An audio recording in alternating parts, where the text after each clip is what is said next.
우리 미라의 성도님들 주님의 이름으로 환영합니다. 오늘도 하나님의 시간 안에서 우리의 모든 시간을 살기 원하셔서 이 말씀 묵상 자리 가운데 나오셨는데 하나님의 깊은 감동과 또 하나님의 말씀 속에서 주시는 깨달음이 있어서 온종일 은혜 안에 주님과 동행하는 이 한 날 될 수 있기를 소망합니다. 오늘 우리에게 주시는 하나님의 말씀 시편 87편 1절에서 7절까지의 말씀입니다. 그 터전이 거룩한 산 위에 있구나. 주님은 시온의 문들을 야곱의 어느 처소보다 더욱 사랑하신다. 너 하나님의 도성아, 너를 가리켜 영광스럽다고 말한다. 셀라. 내가 라합과 바빌로니아를 나를 아는 나라로 기록하겠다. 블레셋과 두로와 에티오피아도 시온에서 태어났다고 하겠다. 시온을 두고 말하기를 가장 높으신 분께서 친히 시온을 세우실 것이니 이 사람 저 사람이 거기에서 났다고 할 것이다. 주님께서 민족들을 등록하실 때에 그 수를 세시며 이 사람이 거기에서 났다고 기록하실 것이다. 셀라. 노래하는 이들과 춤을 추는 이들도 말한다.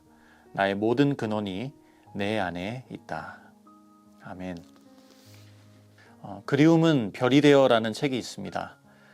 암으로 아내를 일찍 떠내보낸 이 저자가 가슴속 깊은 슬픔과 그리움 속에서 써내려간 책인데요.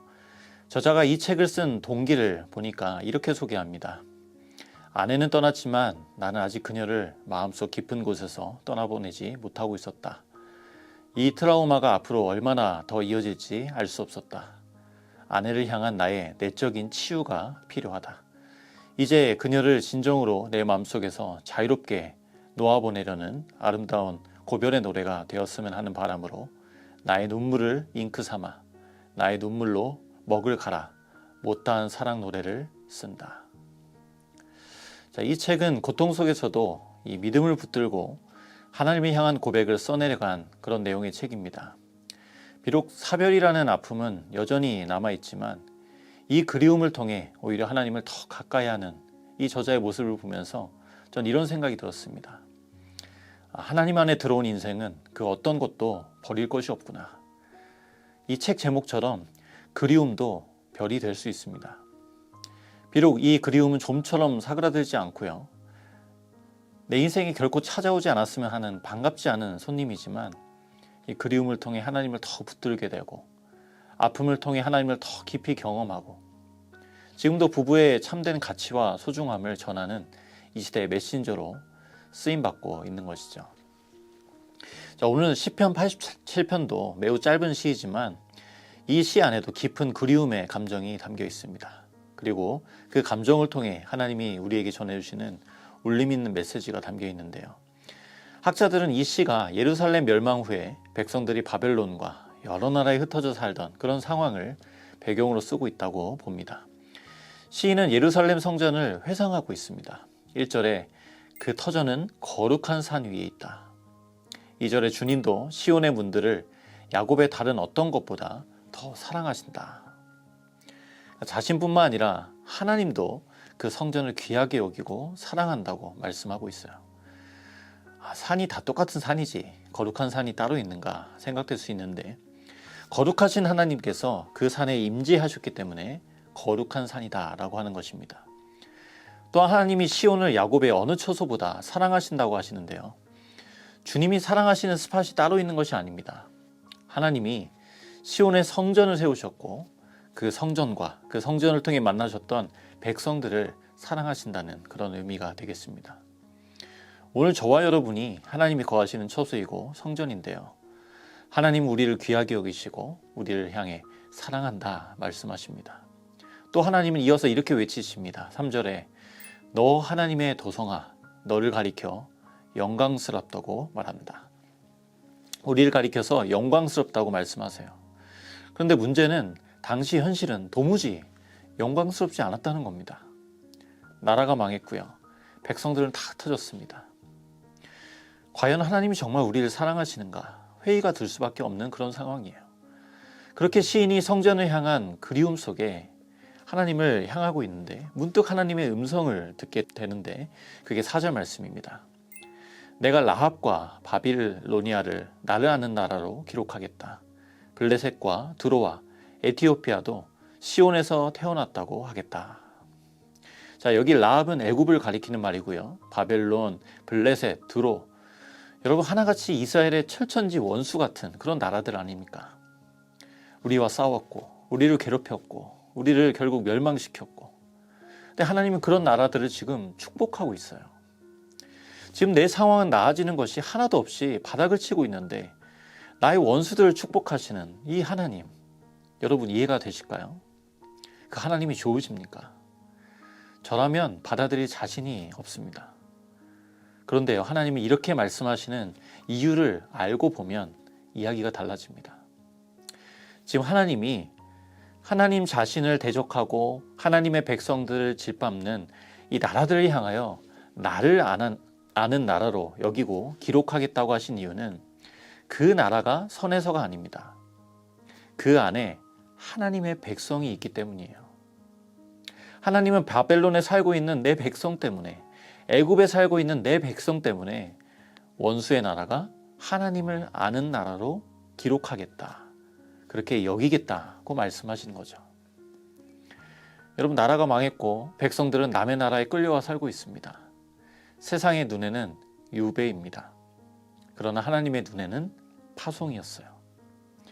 그곳에서 하나님의 백성이 살아가고 있으니 그 원수 같은 나라에도 하나님이 계시는 것입니다.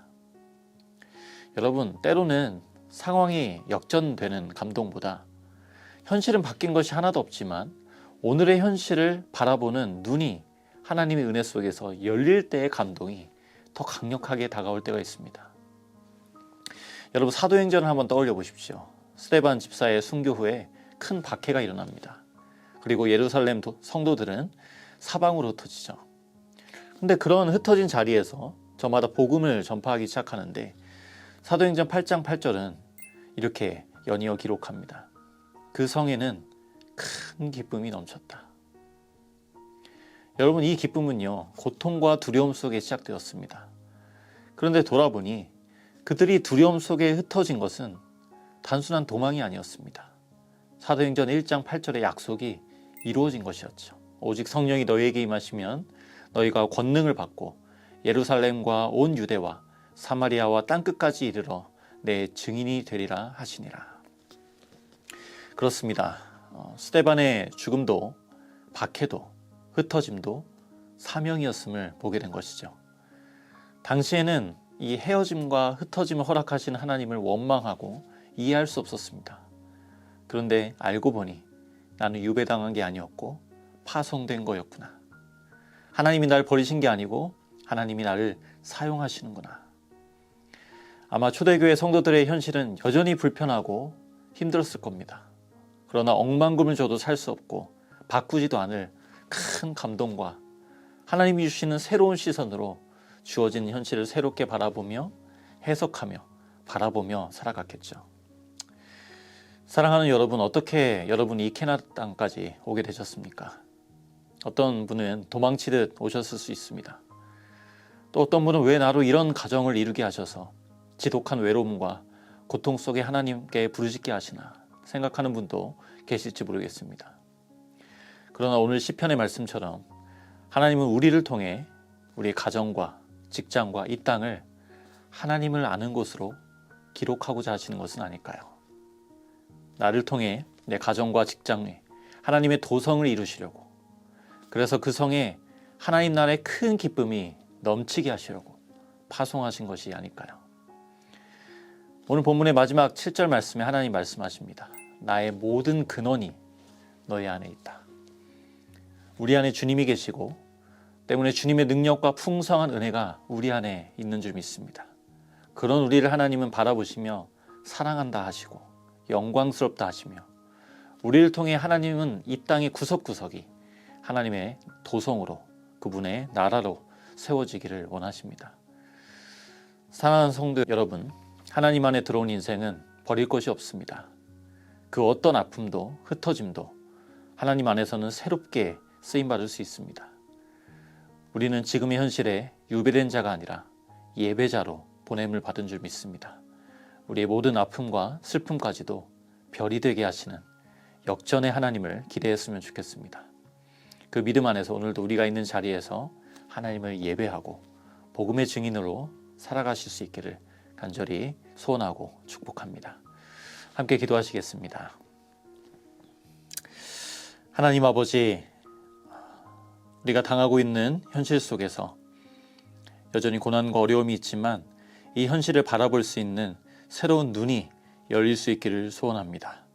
하나님, 그렇게 할 때에 바울이 고백했던 것처럼, 감옥에서 고백한 것처럼 내가 풍부에도 처할 줄 알지만 이런 어려운 현실과 가난에도 처할 줄 아는 일체의 비결을 배웠다고, 내가 주님 안에서 자족한다고 고백하는 것처럼 우리도 이 세상을 하나님의 눈으로 다시 바라보기 시작하고, 그래서 우리의 한숨의 자리가 사명의 자리가 되고 또 하나님께 드릴 예배의 자리가 되어서 우리의 모든 현실 속에 하나님을 주인 삼는 우리의 삶으로 변화될 수 있도록, 우리의 삶을 잘 감당할 수 있도록 은혜 더하여 주시옵소서. 오늘도 말씀과 동행하는 우리 모든 성도님들의 삶 가운데 주님께서 은혜 더하시기를 간절히 소원하며 이 모든 말씀 살아계신 예수님의 이름으로 기도드립니다. 아멘.